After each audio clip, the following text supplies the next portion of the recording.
আপনারা কত টাকা খরচ করছেন বলেন তো? বাংলাদেশে কত টাকা খরচ করছেন? 0 না? অপারসেন্ট, রাইট।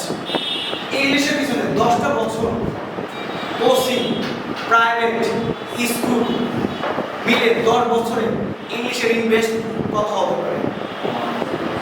আসা যাওয়ার ভাড়া থেকে শুরু করে কত হতে পারে বলুন তো?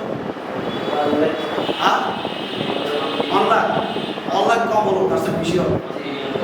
3 লাখ, মিনিমাম 3 লাখ, ম্যাক্সিমাম তার বেশি হতে পারে। 3 লক্ষ টাকা ধরুন আমি ধরলাম মিনিমাম, ম্যাক্সিমাম আরও বেশি। একজন প্রাইভেট করে 3,000 টাকা মাসে হবে।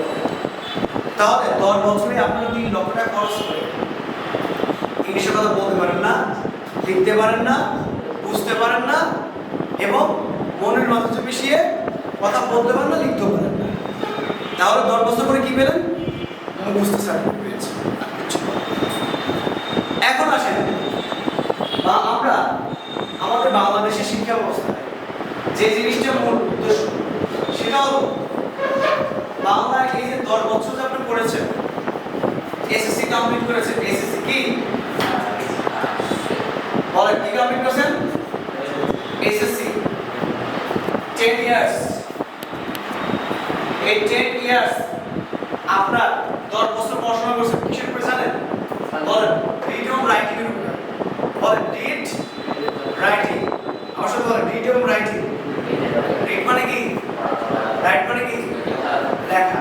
আপনি পড়ছেন, পরীক্ষা যা লিখে দিয়েছেন, পড়ছেন, পরীক্ষা যা লিখে দিয়েছেন। তার মানে আপনার পড়াশোনা ছিল রিড অ্যান্ড রাইট, লেখা এবং পড়া। এজন্য আপনি বলি পড়ালেখা করে যে গাড়ি চাপা পড়ে।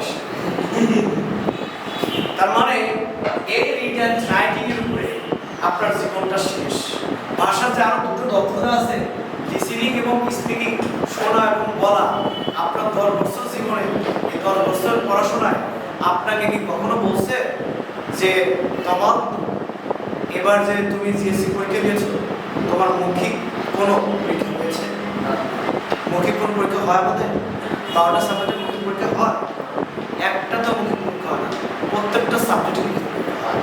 এই জন্য we use to right properly. We use to right properly. আমরা লিখতে পড়ব, but we didn't use to speak. আমরা বলতে না, বলতে অভ্যস্ত না, কারণ 10 বছর আমরা লিখেছি শুধু, বলার অভ্যাস নাই।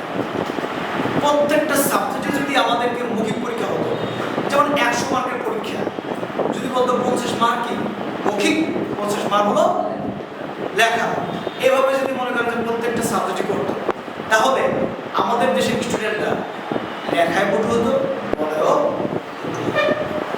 দেখেন যারা বাসের কন্ডাক্টর, ছোট ছোট বাচ্চা যারা টাকা তোলে, ওদেরটা কি এক্স্যাক্টলি ওরা কি কোথাও পড়াশোনা করছে? আচ্ছা, ওদের সাথে কথা বলতে পারবেন?